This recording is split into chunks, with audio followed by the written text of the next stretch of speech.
Well, this is the fifth talk in the series on the Satipatthana Sutta, the Buddha's comprehensive teaching on the practice of mindfulness. During these talks, I'm drawing from a really excellent book called Satipatthana, The Direct Path to Realization, by the Venerable Analayo, a German monk who practiced and studied in Sri Lanka. Before moving on to the next line or lines of the discourse, I thought I would just give a brief overview of some of the main points which we've covered already. The sutta opens with the Buddha's very powerful declaration that the four Satipatthanas are the direct path for the purification of beings, for the surmounting of sorrow and lamentation, for the disappearance of dukkha and discontent, for the attainment of the true way, for the realization of nibbana. This is a very direct and unambiguous statement about where this path of practice leads. He then goes on to give a concise definition of the four mindful abidings, namely mindfully abiding of the body, of feelings, of the mind, and of dhammas. And he points out also the essential qualities of mind that are necessary for fully accomplishing this practice.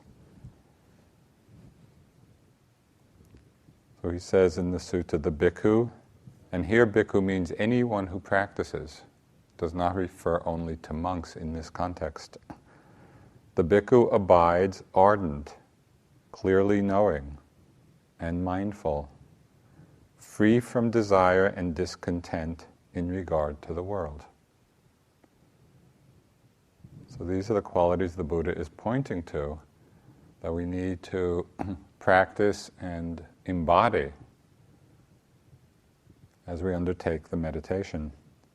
Abide ardent, clearly knowing and mindful, free from desire and discontent in regard to the world. So we spend some time exploring each of those qualities, some of the previous talks. Now, the Satipatthana Sutta also contains a refrain which is repeated 13 different times. It's repeated once after each specific set of meditation instructions, telling us how to carry out the instructions. And the frequency of its repetition highlights very vividly the importance of integrating these aspects into our practice. So I'd just like to read the refrain again. Remember, this recurs repeatedly through the sutta. And in this particular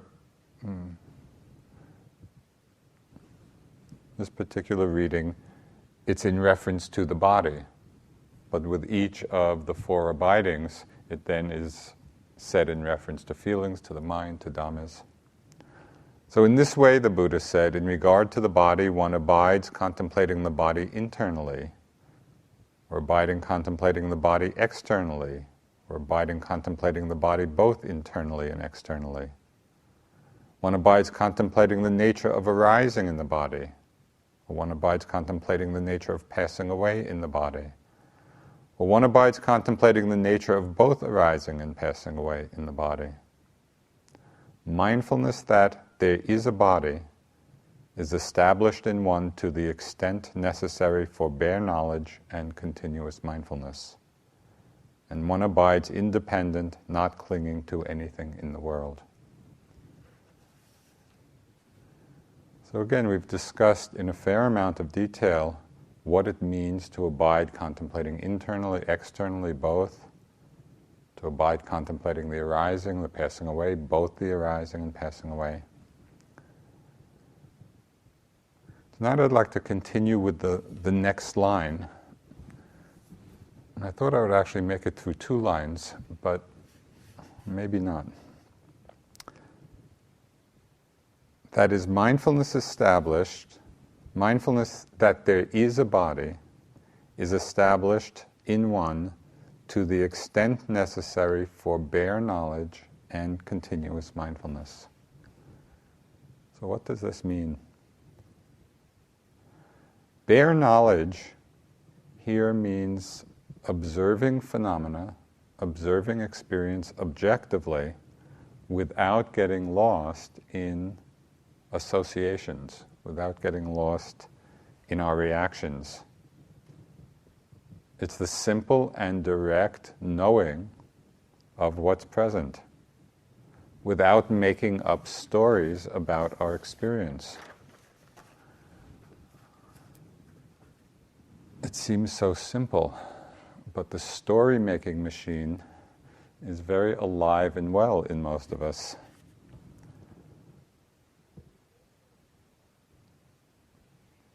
It's knowing things just as they are.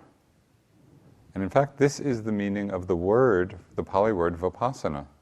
In Pali, it means seeing clearly. Seeing things just as they are. Mindfulness is established in one to the extent necessary for bare knowledge and continuous mindfulness. But very often in our meditation, we miss the simplicity of this bare knowing because we're looking over it for something special. We're leaning into our experience in order for something else to happen. And so often miss what is actually there right in front of us. It's been quite a while since I've told a Nasruddin story, but one came to mind about just this point. So, as a teaching story, and maybe it will lodge in your memory, about how we overlook the present in search of something special. As most of you know, Nasruddin was a Sufi teaching figure, and there are a lot of stories about him. Well, it seems that at one point he was a trader going back and forth between Turkey and over some caravan route to Persia, going back and forth, and he just seemed to be getting wealthier and wealthier. But every time he crossed the borders, the customs officials would be looking in the saddlebags on his donkeys, trying to see what he was, trading or probably smuggling. And they could never find anything. So they looked and they just saw all the ordinary things. And then he'd come back again across the border with his train of donkeys, and they'd look in the saddlebags. Couldn't find anything. Meanwhile, Nasruddin's becoming this millionaire trader. Finally, maybe a year or two later, one of the customs officials meets Nasruddin, kind of in the town, in the bazaar. He says, well, now you can tell me, you've stopped trading, and what were you smuggling over all those years? We never could find anything. And Nasruddin turned to him and said, it's simple, I was smuggling donkeys. I was so busy looking for the special thing that they were missing what was right in front of them. So are we like the customs officials, or are we like Nasruddin, in how we're approaching our practice? Coming back to the simplicity of bare knowing, of just what's there. Sometimes we miss this bare knowing because not necessarily that we're looking for something special, but sometimes we miss it because we're conflating the knowing with reactions of desire or resistance, desire or aversion in our mind. And so instead of it being simply bare knowing, really it's knowing with desire or knowing with resistance. And so we miss this quality.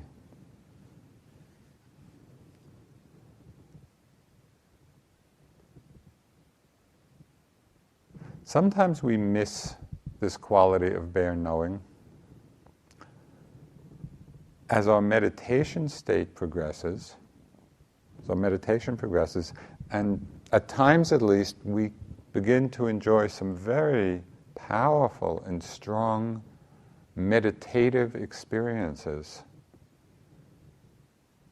And somehow we give some special value to them, getting lost in them in some way, getting identified in some way, and we lose the quality of mindfulness just to the extent of bare knowing.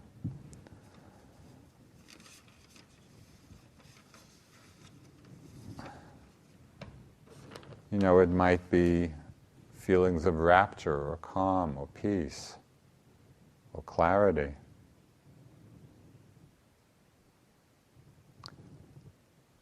I want to read, this is from Mahasi Sayadaw. He's talking about our practice as it gets more refined and the possibility of missing the application of this kind of mindfulness. At times, the number of different objects to note may shrink to one or two, or all may even disappear. However, at this time, the knowing consciousness is still present. In this very clear, open space of the sky, there remains only one very clear, blissful consciousness, which is very clear, beyond comparison, and very blissful. Yogis tend to take delight in this clear, blissful consciousness. This is known as Dhamma Raga, kind of lust for the Dhamma. At this time, it has to be noted, knowing. And so the point here is that even as we get into some very refined states, unless we can bring that bare knowing to those states itself, we get caught. We become attached.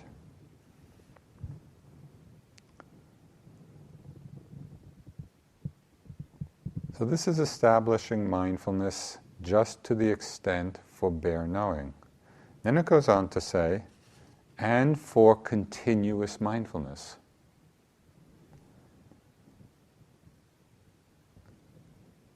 So the continuity of mindfulness can be established in two ways. And in the Abhidhamma, they talk about the two proximate causes or proximate conditions for mindfulness to arise. One of them, in a way, is obvious. One of the proximate causes for mindfulness is previous moments of mindfulness. And this points to the experience I think we all have of the growing momentum of particular states as we practice them. Whatever we repeatedly practice, whatever state of mind that we repeatedly practice, it begins to arise more and more spontaneously. And again, in the Abhidhamma, this is called unprompted consciousness. It goes from having to be prompted to being unprompted. It's arising by itself.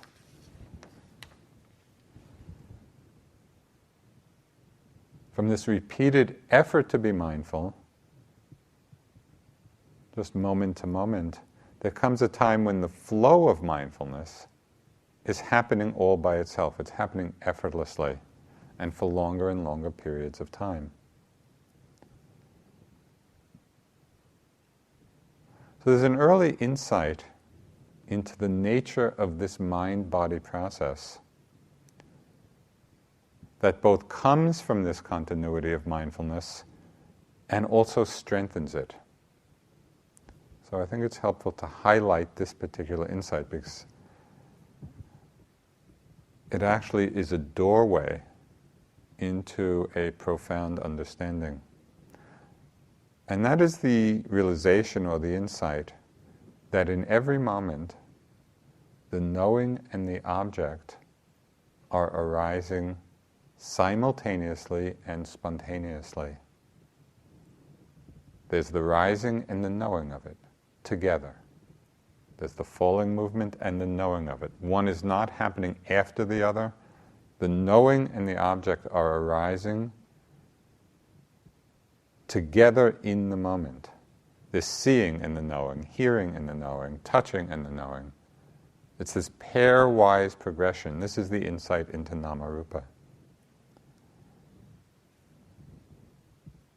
When we see this in our practice, and it's directly observable, as you're sitting and you're feeling the breath, pay attention to the fact that just as the breath appears, the knowing is appearing simultaneous with it. As we perceive this directly for ourselves, it really is the doorway to understanding anatta, or selflessness, because we see that there's no one there behind this process of Namarupa unfolding. That's all that's there in any moment is knowing an object, knowing an object, knowing an object, knowing an object, arising and passing away.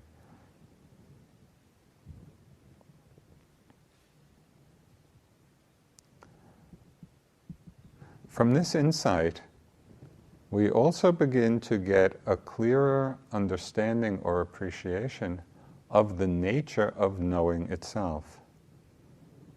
We see that the knowing arises spontaneously. When a sound appears, do we have to think, okay, now I'll know it? No, the knowing appears in the very moment that the sound arises. So we begin to understand the spontaneous nature of the knowing arising. And that we simply need to be mindful of the fact that it's arisen.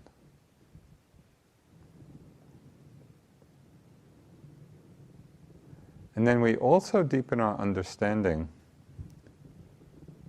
and this is a very interesting awareness. We deepen our understanding that the knowing itself is not altered, it's not changed by what is known. So this has very liberating consequences for us, both in our meditation practice and in our lives. The knowing is not changed or altered by what is being known. We have many experiences of this, and sometimes it's quite dramatic. Have you had the experience at all in sitting where at times maybe there's some discomfort in the body, and you're just sitting in this, you're just knowing the pain or the tension or the tightness, just knowing it, knowing it, knowing it. And then maybe the discomfort goes away and we begin to feel very light or tingling or kind of blissful sensations. And we're just knowing it, knowing it, knowing it. And to see that the knowing is exactly the same in both situations. The quality of knowing, the nature of knowing does not change.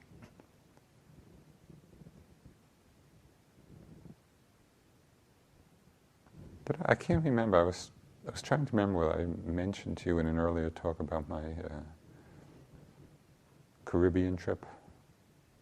Did I talk about that? Okay. In January. For those of you who were here in January, probably remember what that was like. So I had the opportunity to spend 10 days down in the Caribbean. And it was wonderful. I mean, it was completely pleasant in every way. It was just a delightful delight at all the sense doors. And then so there 10 days, and then it was about 80 degrees down there. Came back, and it was 10 below zero. It was like a 90-degree temperature shift in 3 hours. And, it was icy, cold, and windy, and freezing. And the most startling thing to me was that it didn't make any difference. Because down there, the mind was simply knowing balmy. Up here, the mind was knowing cold. And the knowing was not altered. And just to see that is really very freeing. One of the best expressions or manifestations of this understanding of the nature of the knowing mind is in the life of Henry David Thoreau. He was quite sick with TB. He died in his 40s. But he had this amazing wisdom.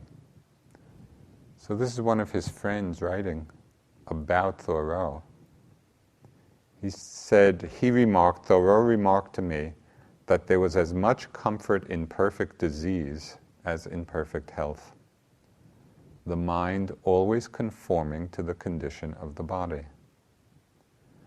During his long illness, I never heard a murmur escape him, or the slightest wish expressed to remain with us. His perfect contentment was truly wonderful. It's very inspiring. Where does that perfect contentment coming from? From the realization that the mind always conforms to the condition of the body. He's really talking about this nature of the knowing mind. It simply knows.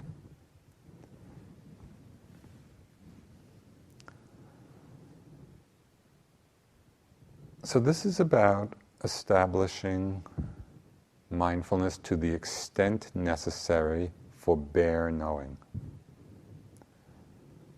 And then the phrase goes on, and for continuous mindfulness. So how do we build this momentum of mindfulness? How do we build this continuity? Very simply, and these are the basic instructions that we've all practiced with, we start with basic mindfulness of a primary object. It could be the rising, falling, it could be in, out, it could be the whole body, it could be sitting, touching, it could be hearing, sitting, touching, it could be hearing, seeing, sitting, touching. Many different ways of establishing a base, an anchor, a primary object that we keep coming back to. And then noting any other object that may become predominant.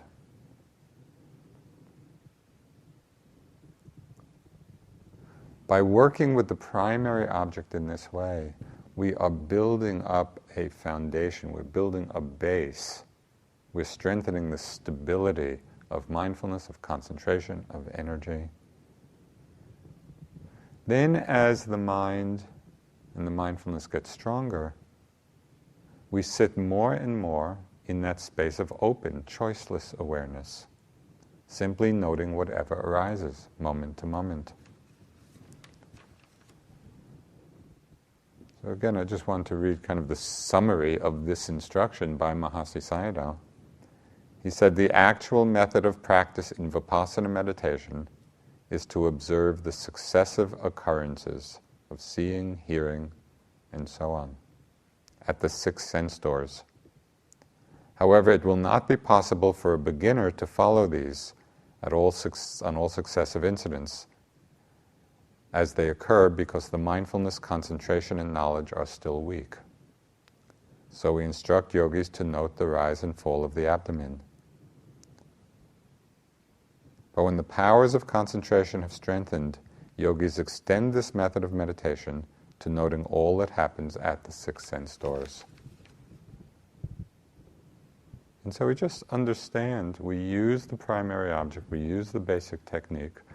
Continually, we come back to it, establishing the base establishing concentration, energy, and mindfulness, and then opening in a very choiceless way to whatever arises.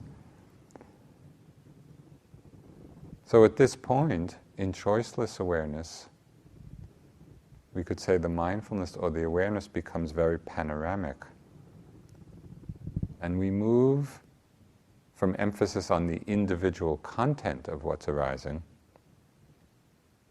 to its more general characteristics. We go from content to process. We become more aware of the process of change, and there's less emphasis on what it is that's arising. All three characteristics at this point become very vivid. So all of this is about strengthening mindfulness, the continuity of mindfulness, through mindfulness itself. But I said that there were two ways of strengthening continuity of mindfulness, two proximate causes. One is mindfulness itself. The second way is through the mental factor of perception. In the Abhidhamma, the Buddhist psychology, strong perception is a proximate cause for the arising of mindfulness. I want to explore what this means a little bit. Perception is the mental quality of recognition.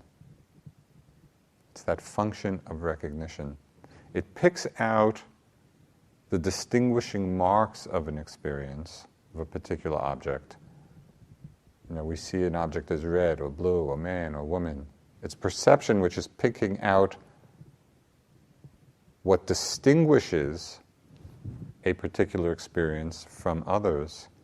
It creates a concept, red, blue, man, woman, house, car, whatever, and then stores the concept in memory for future reference. For example, we hear a sound. Consciousness simply knows. The only function of consciousness is to know. Perception is what recognizes the sound, names it a bird, then remembers this concept for the next time we hear that same kind of sound. When we look at our experience, it's interesting to notice that the next time we hear that kind of sound, the mind may well jump in with the concept or image bird as a reflection of the perception, but it's also possible for that perception to be there in a pre-verbal way, where the word bird doesn't arise, and yet in a pre-verbal way we know it's a bird.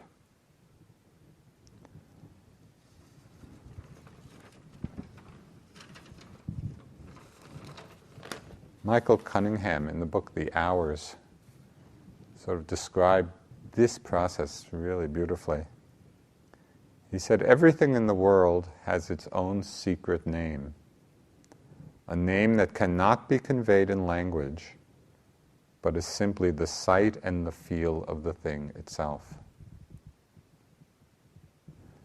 So perception covers this whole range, from the actual word or image that we use to recognize it, to what we might call the pre-verbal recognition, the sight and the feel of the thing itself.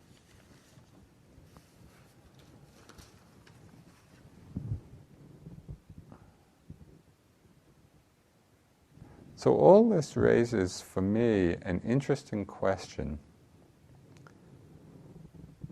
regarding the use of concepts in meditation practice and in our understanding. Because on the one hand, we want to establish mindfulness to the extent necessary for bare knowing. That's what the Buddha is saying to do.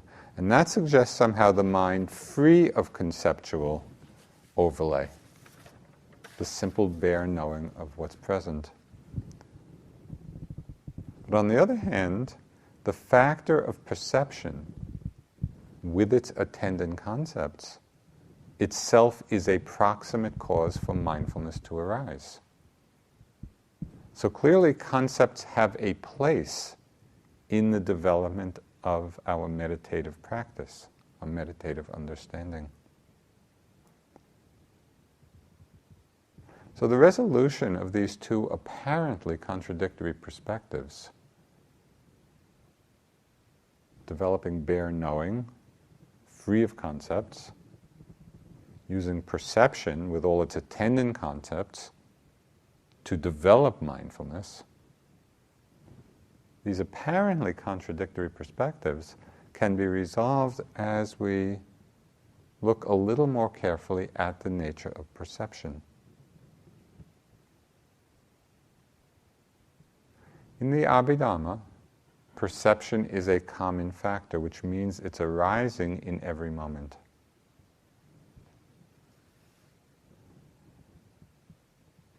When perception is operating without strong mindfulness, which is the usual way an untrained mind navigates in the world. Usually we're living in the world of perception without much mindfulness, and so we're lost in the world of concepts. Then we know and remember only the surface appearance of things. You know, in the moment of recognition, we give something a name or a concept, and then our experience can become limited by that very concept. I'll just give you a couple of examples of this. This is a story a yogi told to me during the 3-month course a couple of years ago. They had just built a house in the country, and they moved in, and they heard this wonderful chirping sound in the basement. And they had seen some beautiful bird flying around, and they just kind of got really happy, thinking, "Oh, the bird made a nest in the basement, and there are the little birdlets, and they're chirping away," and they just felt really happy. Every time they heard it, they were filled with joy. And so they moved in, kind of happily setting up house, and then about a week or two later, they were having some repair guy come for something. He went down into the basement, and he came up and he said, "Your smoke alarm is broken, and it's just, making that sound." As soon as the concept changed to smoke alarm, it became a totally irritating sound, and they had to fix it immediately. Nothing changed except the concept. Through one filter, delightful. Through another filter, irritating. And nothing changed. We do this so often, and because we live in the world of concepts, and the concepts limit or color or condition how we experience things. There's another example which kind of funny and sad at the same time. This was at a retreat I was doing in Australia. And I was doing walking meditation out where some cars were parked.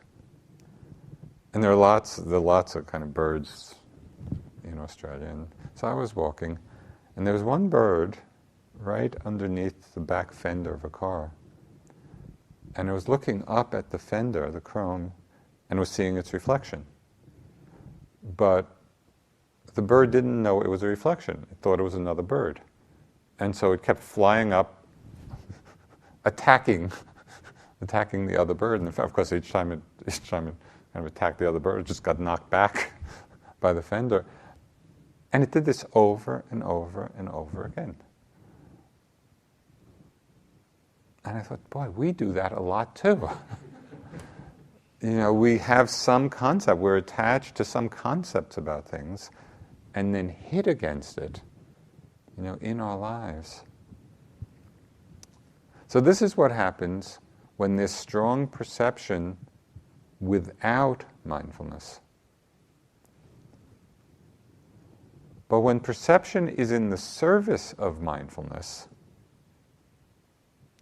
this recognizing function of what's present, it frames the moment's experience for us, enabling a deeper and more careful observation. It's like putting a frame around a picture. We frame a picture in order to see the picture more clearly. There's a monk named Venerable Nyanananda, and he had a nice phrase. He spoke of rallying the concepts for the higher purpose of developing wisdom, whereby concepts themselves are transcended.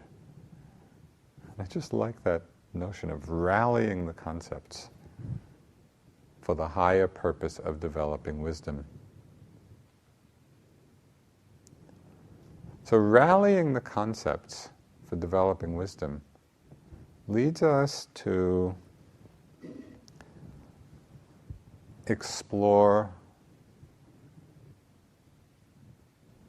the whole technique in meditation that some of you are using of mental labeling, mental noting. Now, often people associate this technique with the teachings of Mahasi Sayadaw because he very much popularized it in the last century. But this technique of noting actually goes back to the ancient times of the Buddha's teaching, and it has its roots in the Satipatthana Sutta itself. Throughout the sutta, the Buddha uses a particular grammatical particle in the Pali language, iti, I-T-I, that indicates direct speech. So it's like quotation marks. And most of the instructions in the sutta are in this form of direct speech. So it's as if they're all in quotation marks. Just as a few examples. In the refrain itself, it talks about mindfulness that, quote, there is a body, unquote, is established in one to the extent necessary for bare knowledge and continuous mindfulness. So it's like pulling that out and acknowledging mindfulness that there is a body. Later on in the sutta, breathing in, a bhikkhu knows, quote, I am breathing in. Knows breathing in long, breathing in short, goes through a whole long list. But it's all in that direct speech form. Walking, a bhikkhu knows, quote, I am walking. So there's the suggestion of a certain kind of, we could call it labeling or we could call it acknowledging, yes, this is what's happening. So this is the use of concepts. This is perception in the service of mindfulness. This labeling, or this kind of noticing, serves in several different ways. First, it serves for the clear recognition of what it is that's going on. And so when we're clearly recognizing what's arising, that in turn strengthens mindfulness and it allows for a continuity. It's as if we were acknowledging there's this, there's this, there's this, there's this. Or as Ajahn Sumedho says so skillfully, the breath is like this, pain is like this, calm is like this, sleepiness is like this. It's just that acknowledgement with concept. Yes, this moment is like this.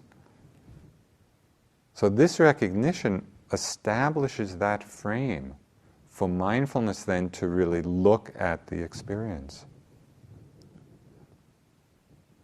When we were practicing with Sayadaw U Pandita, we would need to report very specifically on the different experiences that arose, even within a breath or a step. And I had one interesting experience in the walking meditation Because we would need to go and report, in the lifting I felt this, this, and this, in the moving forward I felt this, this, and this, and so on. Well, for the longest time, I found it really difficult to see clearly what I was feeling in the forward movement. I knew my foot was moving forward, and I wasn't wandering, and I wasn't asleep. I knew it was moving forward, but I kept going, well, what is the sensation that I'm feeling? And you may be a lot quicker than I was. It took me a couple of weeks. In each walking period, I would just, well, what is that exactly? What is that sensation? How do I know I'm moving? And the very interest in finding that place of recognition, of being able to label, to see, so refined the quality of my attention. I was looking very, very carefully. And then at a certain point, it was like, oh, that's what that sensation is. It's like, that was my big accomplishment for that retreat. The labeling, the noting in this way helps the clear recognition, which is in the service of mindfulness, so that we can see more deeply. The noting or labeling can help in another way, and that is the tone of the note often reveals unconscious attitudes that we're bringing to our experience. For example, pay attention if you're using the noting, or using it at times. Notice whether the tone of voice in the mind is impatient, whether it's rushing, whether it's frustrated, whether it's bored, whether it's delighted. Because often these mind states will be unnoticed. They will be the filter on the experience, and we may not even notice that they're there. So the tone of the note reveals that.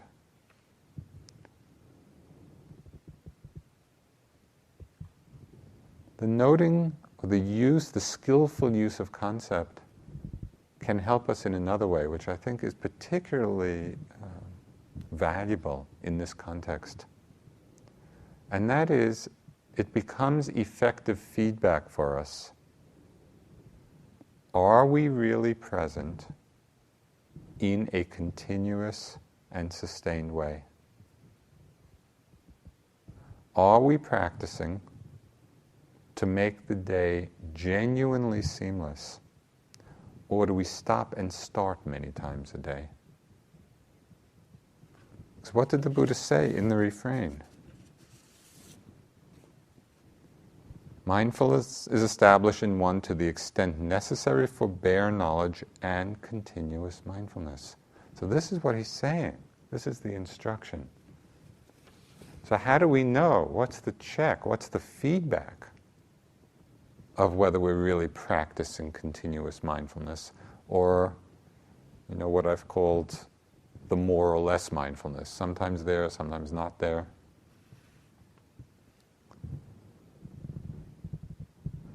Now it's important not to confuse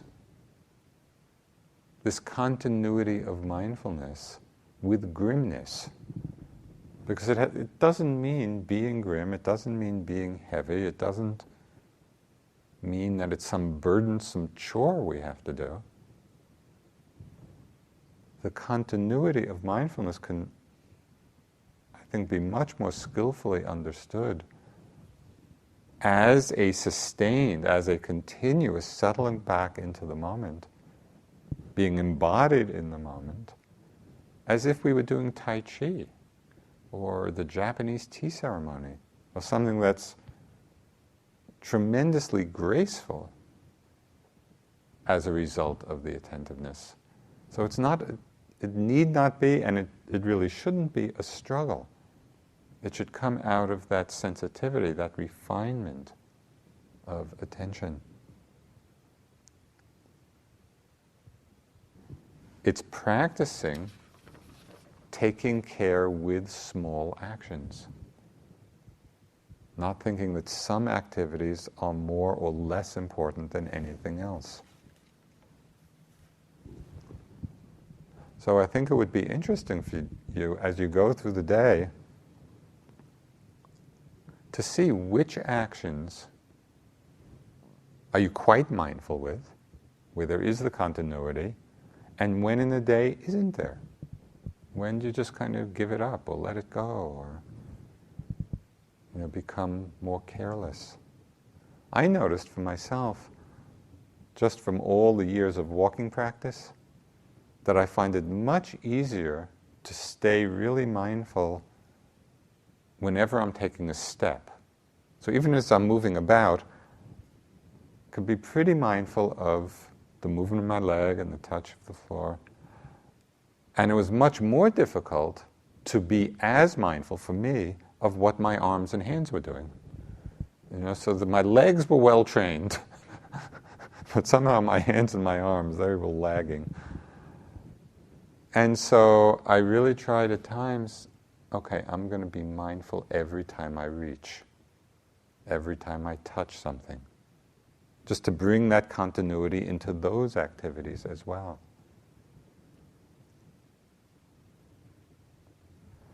This continuity of mindfulness helped through noting, because the noting really gives us the feedback, are we there or are we not there? So the continuity of noting is a great mirror for us.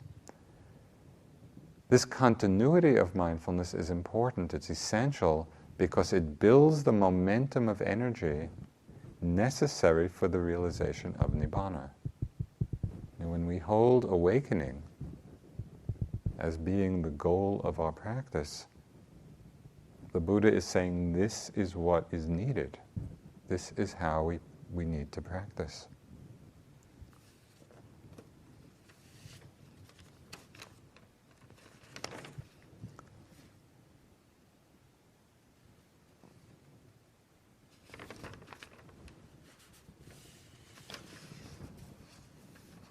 This again is from Mahasi Sayadaw, talking about the importance of this really at advanced stages of practice. He said, to bring equanimity to maturity, a refined balance sufficient to reach Maggaphala, which is what we chant after the precepts, to reach the path and fruition knowledge, to reach Nibbana. To bring equanimity to maturity, a refined balance sufficient to reach Maggaphala requires bringing the 5 spiritual faculties into a refined and enduring balance. During this maturation process, there may be considerable backsliding and fluctuation in the yogi's momentum. And I think it's useful to observe that, and to see that the momentum does build and then we backslide when we lose the continuity, and then it builds again and then backslides.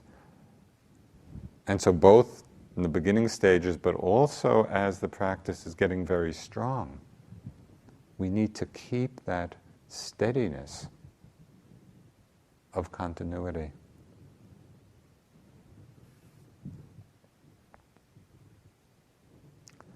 Lastly, in terms of how the labeling or the noting or the use of concepts, skillful use of concepts, can help us in our practice in a way that strengthens our experience of freedom right now, not only for the realization of enlightenment, but a way that helps us right now in touching the place of freedom. The noting can help us cut through our identification with experience, both when the hindrances are present. If we're able to note, it means we're not identified with them, we're not lost in them, but also when our practice becomes much more subtle and much more refined. Somehow the clear perception of what's present and the noting or the labeling in one way or another can help cut through that fixation of mind.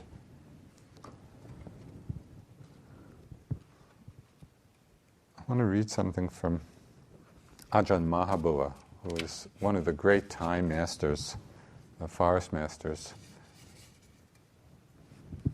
And it's not so much about labeling or noting per se, but it is about how the recognition, the perception of what's happening, the recognition of what's happening became a doorway really to arhatship. Of course, I don't have my glasses, so we'll see if I can do this. One day I went to practice at Wat Dhammachedi. The problem of unawareness, ignorance, had me bewildered for quite some time. At that stage, the mind was so radiant that I came to marvel at its radiance. Everything of every sort which could make me marvel seemed to have gathered there in the mind, to the point where I began to marvel at myself. Why is it my mind is so marvelous? Looking at the body, I couldn't see it at all. It was all space, empty. The mind was radiant, in full force. But luckily, as soon as I began to marvel at myself, to the point of exclaiming deludedly in the heart, without being conscious of it, why has my mind come so far? At that moment, a statement of Dhamma spontaneously arose. This too I hadn't anticipated.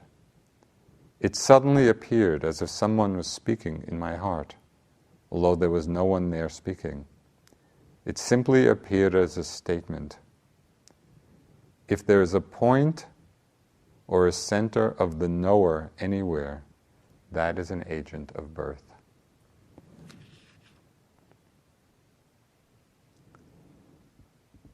So it was that reflection, that perception, that came as a concept.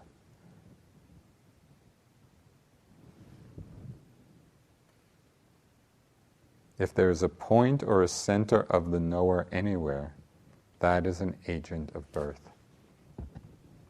And so that concept cut through the identification even with the knowing, opening the door to an even greater freedom.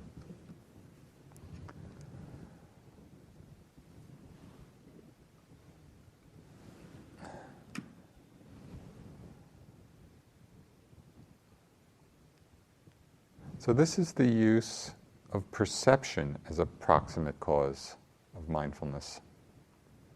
And understanding the use of noting, the use of labeling. And I would recommend you practice with it. See where it's helpful in these various ways. Work with the continuity, a genuine continuity through the day, not overlooking the small things. It's also helpful to understand, I think, the limitations of noting, the limitations of the labeling. Because it's not an intellectual reflection. It should be kept to an absolute minimum. There's a Buddhist scholar, a great Buddhist scholar in Hawaii, David Kalupahana. He said, concepts used for satipatthana are to be pursued only to the point where they produce knowledge and not beyond. For conceptions carried beyond their limits can lead to substantialist metaphysics, which means that when we carry concepts beyond what's appropriate, it just solidifies our view of reality. We get boxed in by the concepts we create. And we've seen this so much in terms of concepts of time, of past, of future, of self-image, of self. There are many, many concepts which we have taken too far. So we need to recognize that the labeling or the noting or the proper use of concept is not an end in itself. It's only a skillful means. As our practice gets stronger, as the mindfulness gets stronger, may well notice that there are too many things to note. They're going too fast. The noting is too slow. So at that time, you could try noting once every 10 objects. Don't try to rush and keep up with the labeling of the noting, but just drop a note in periodically.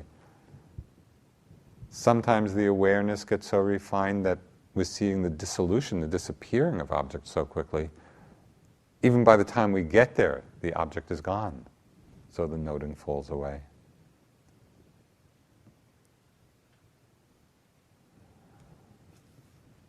When the awareness is well established, when the mindfulness is well established, it's all happening by itself. And at this point we could call it an effortless effort. At this point we really can simply rest in the bare knowing. Rest in the continuity, the momentum of that continuity.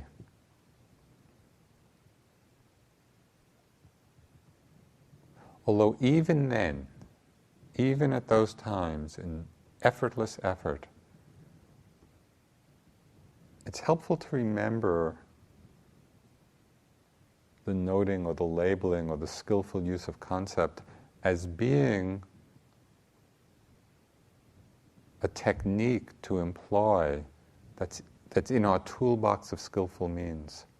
Because even in times when our practice is going very smoothly, occasionally the use of it helps us cut through fixations and identifications that we didn't know were there.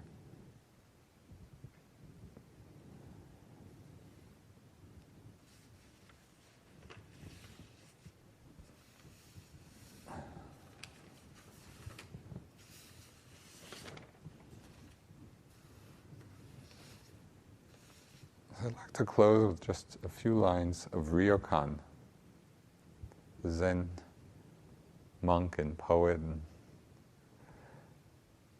He said, even if you've read through countless books, you're better off sticking to a single phrase. If anyone asks which one, just tell them, know your mind just as it is.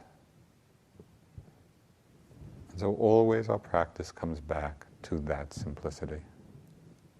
Know your mind just as it is.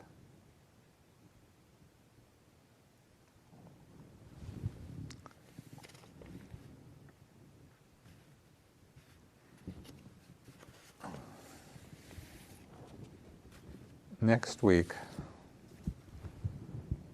hoping to get to the next and last line of the refrain. So this is a preview of a coming attraction. This evening we discussed mindfulness is established in one to the extent necessary for bare knowledge and continuous mindfulness. And then one abides independent, not clinging to anything in the world. So in one way that points really to the goal of freedom. Let's sit for a few minutes.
sharing and aspiration. Through the goodness that arises from my practice, may my spiritual teachers and guides of great virtue, my mother, my father, and my relatives, the sun and the moon, and all virtuous leaders of the world, may the highest gods and evil forces, celestial beings, guardian spirits of the earth, and the Lord of death, may those who are friendly, indifferent, or hostile, may all beings receive the blessings of my life. May they soon attain a threefold bliss and realize the deathless. Through the goodness that arises from my practice, and through this act of sharing, may all desires and attachments quickly cease, and the harmful states of mind, until I realize Nibbana in every kind of birth. May I have an upright mind, with mindfulness and wisdom, austerity and vigor. May the forces of delusion not take hold, nor weaken my resolve. The Buddha is my excellent refuge. Unsurpassed is the protection of the Dhamma. The solitary Buddha is my noble Lord. The Sangha is my supreme support. Through the supreme power of holiness, may darkness and delusion be dispelled.